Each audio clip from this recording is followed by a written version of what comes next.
Baik, di sini kami akan mempresentasikan materi tentang ekuitas, yaitu yang mana ada definisi, komponen, dan sumber perubahan ekuitas, setoran dan bentukan, dan penyajian.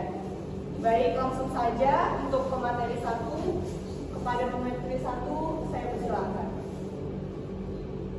Selamat siang semuanya. Di sini saya akan membahas tentang ekuitas, mulai dari definisinya, komponen, sumber perubahan, sampai bagaimana penyajiannya dalam laporan keuangan. Materi ini penting karena ekuitas berkaitan langsung dengan hak pemilik dalam suatu perusahaan. Di sini ada definisi ekuitas. Ekuitas adalah hak residual atau hak sisa yang dimiliki pemilik atas aset perusahaan setelah dikurangi dengan seluruh kewajiban.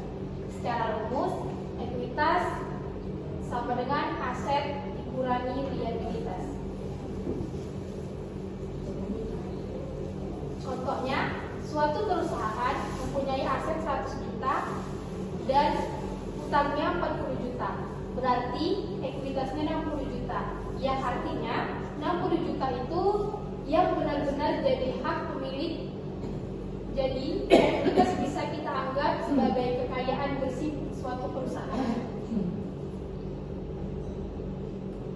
Selanjutnya, karakteristik ekuitas.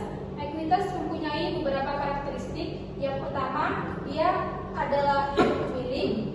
Kedua, tidak ada jatuh tempo, beda dengan utang.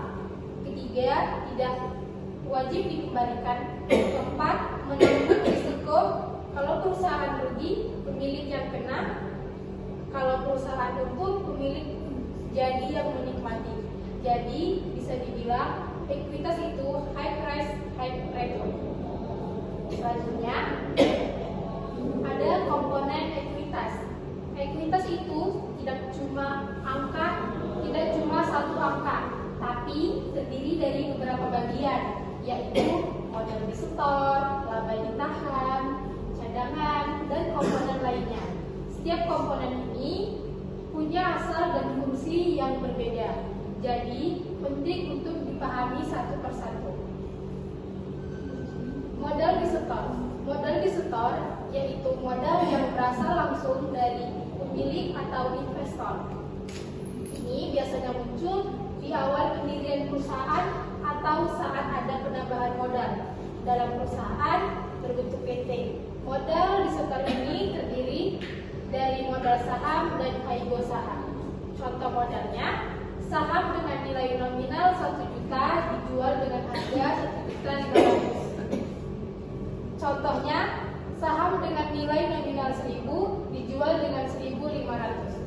Maka 1.000 masuk ke modal saham dan 500 sisanya disebut aigo saham. Aigo ini bukan laba, tapi tetap masuk ke ekuitas karena berasal dari pemilik.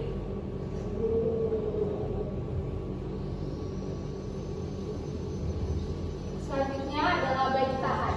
Laba ditahan ini laba yang tidak dibagikan ke pemilik, tapi disimpan dalam perusahaan. Kenapa tidak dibagikan? Karena biasanya dipakai untuk ekspansi usaha, investasi, atau memperkuat kondisi keuangan. Semakin besar laba ditahan, biasanya perusahaan semakin kuat secara finansial.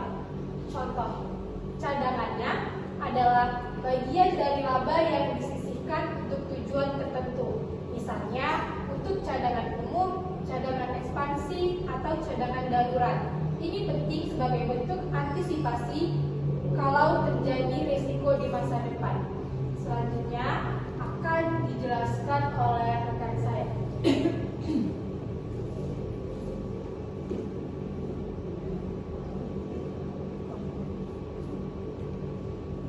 Selain itu ada juga komponen lain.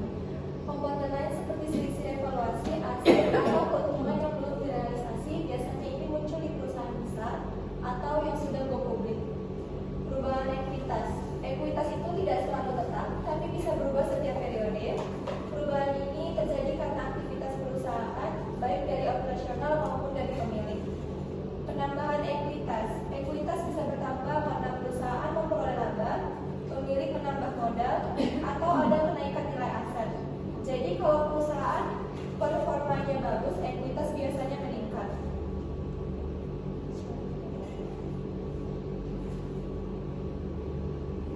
Pengurangan ekuitas, sebaliknya ekuitas bisa berkurang karena perusahaan mengalami kerugian, pemilik mengambil uang atau pembagian dividen. Kalau kerugian terus-menerus, maka ekuitas bisa jadi negatif. Ekuitas setoran. Ekuitas setoran adalah ekuitas yang berasal dari pemilik secara langsung. Jadi ini adalah investasi dari luar perusahaan. Contohnya modal awal dan tambahan modal saham. Ekuitas bentukan.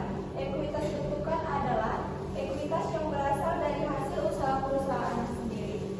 Contohnya laba ditahan dan cadangan. Ini menunjukkan seberapa baik perusahaan menghasilkan keuntungan. Penyajian ekuitas. Ekuitas disajikan dalam laporan posisi keuangan atau neraca. Biasanya urutannya modal saham, hasil saham, laba ditahan dan cadangan. Disusun secara sistematis supaya malah mudah dianalisis. Laporan perubahan ekuitas. Selain di neraca, ekuitas juga dijelaskan lebih detail dalam laporan perubahan ekuitas. Di situ kita bisa lihat saldo awal perubahan selama periode dan saldo akhir. Ini penting untuk melihat perkembangan modal perusahaan.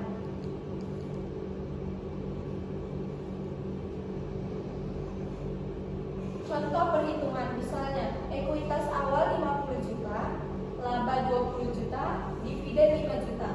Maka ekuitas akhir 65 juta. Jadi kita bisa lihat bahwa laba menambah, dividen mengurang.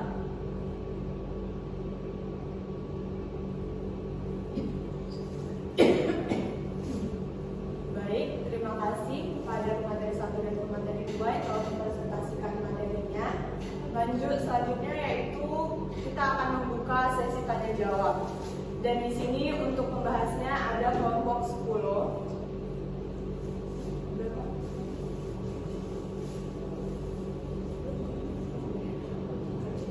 Dan kelompok lain juga boleh bertanya kepada kelompok 11.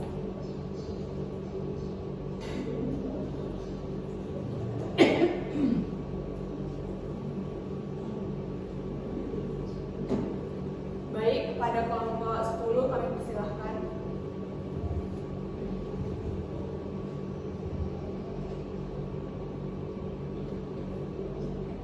Baik, saya perwakilan kelompok 10. Izin bertanya kepada kelompok 11 mengenai materi ekuitas. Pertanyaan saya, bagaimana keputusan pembagian dividen dapat mempengaruhi pertumbuhan perusahaan dalam jangka panjang? Oke.